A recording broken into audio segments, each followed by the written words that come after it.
Welcome to this explainer. Today, we're diving into a truly fascinating historical investigation. We're looking at a highly documented and uniquely specific set of ancient prophecies found in the texts known as the Bhavishya Malika. We're going to dig into exactly who wrote these texts, where they came from, and how they've somehow survived into the modern era. And we'll be doing this by strictly following the data and claims laid out right there in the source material itself. Think about most ancient prophecies for a second. Usually they're what you might call anonymous ghosts.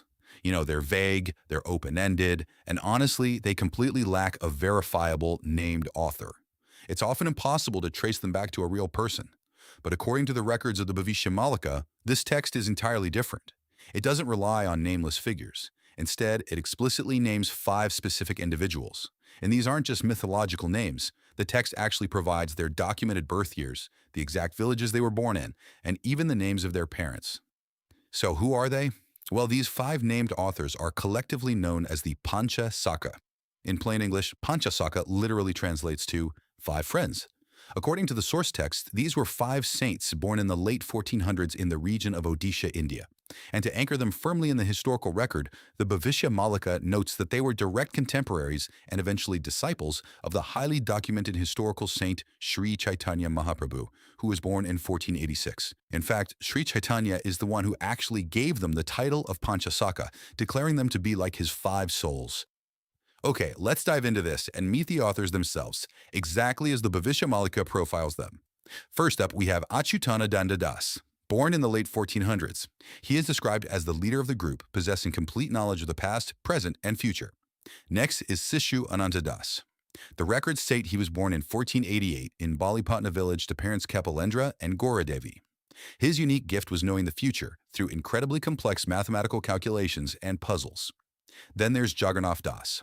Born in 1490 in Kapileshwar village to Bhagwan Das and Padmavati. He was the very first to translate the Srimad Bhagavat into the Odia language. Because of this, Sri Chaitanya gave him the title Atibadi, meaning greatest. We also have Balaram Das, born in the late 1400s. Known for his profound scholarly grasp of universal laws and for writing major cultural texts like the Dandi Ramayana and the Lakshmi Purana. And finally, Jasobanta Das, also born in the late 1400s, who had the gift of direct foresight. Basically, he was completely competent in visually visualizing the advent of future events. These are the 5 very specific named historical figures that the Bhavishya Malika claims as its authors. Section 1.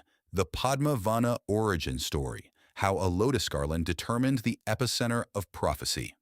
Now you might be wondering, where did this immense body of work actually come from? According to the Bhavishya Malika, the origin is tied directly to a physical location, one determined by divine instruction. The text records that the Supreme Lord, Lord Jagannath, gave a garland of lotus flowers to Mahapurush Achyutananda Das. He was told to wander with this garland, and the exact spot where the final flower withered and fell to the ground would become his designated place for meditation and writing. The records state that after wandering through various regions, the very last flower fell on the banks of the Chitrapala River at a place called Nemal village. Because of this fallen lotus, that specific geographical spot became known as Padma Vana, or the lotus forest. And that brings us to a really crucial term we need to understand: samadhi. In plain English, samadhi refers to the final place of deep meditation.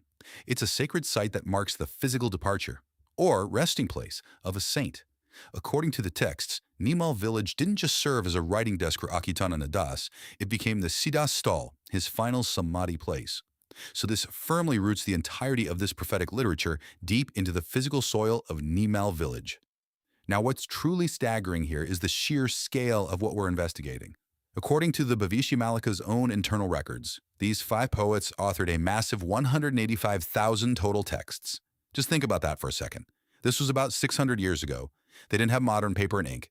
This absolutely massive collection was meticulously written down in the Odia script directly onto delicate palm leaves. But we have to contrast that huge total volume with a much smaller number: 318. Out of those 185,000 palm leaf manuscripts, the records state that exactly 318 treatises form the highly specific, prophetic core of the work. And it's these 318 specific texts that are collectively known today as the Bhavishya Malika.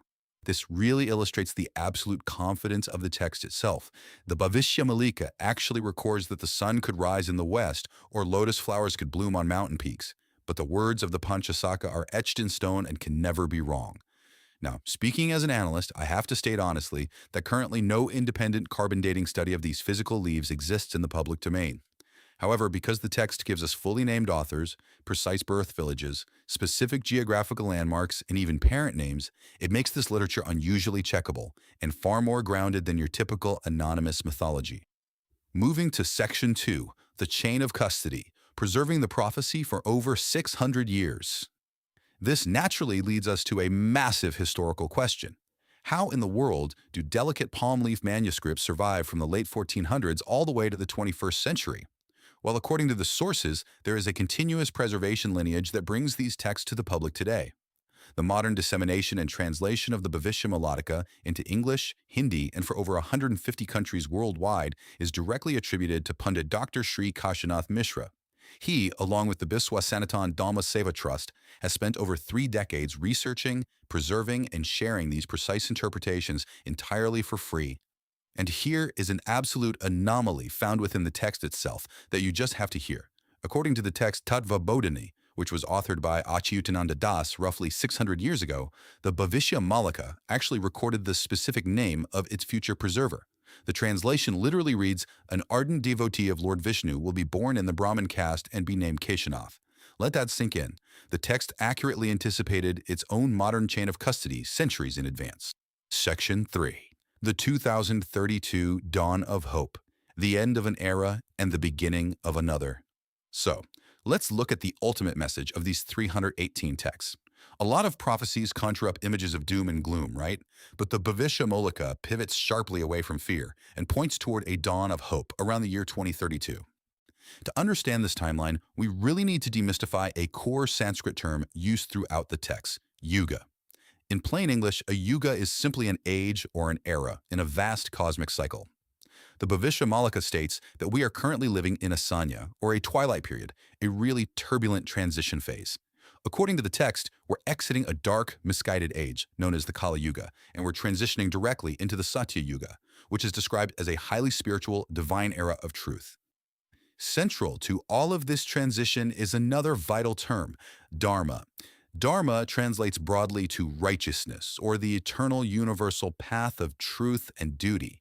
According to the Bhavishya Malika, by the time we hit the year 2032, the turbulent divisions in human society will come to an end. It predicts that all major and minor beliefs will essentially assimilate into one single eternal path of righteousness, Satya Sanatan Dharma. And the Panchasakha didn't just predict this huge shift, they actually provided actionable instructions on how to navigate it safely. According to the Bhavishya Malika, the path involves 3 structured steps. First, observing Trikal Sandhya, which simply means taking time for prayer and reflection 3 times a day, at dawn, midday, and dusk. Second, engaging with sacred texts, specifically reading the Srimad Bhagavat. And third, taking refuge in the Supreme Lord through the constant remembrance of the name Madhava. So, looking at all this source material, the ultimate goal of those 185,000 palm leaves is not to paralyze people with fear, not at all. According to the Bhavishya Malika itself, this literature is intended as a literal Mrityu Sanjivani, something that infuses life. It's designed as a clear wake-up call and a highly structured force of salvation meant to guide humanity away from unrighteousness and safely into the next cosmic era. Which leaves us with a really profound question, drawn straight from the writings of these 5 15th century poets.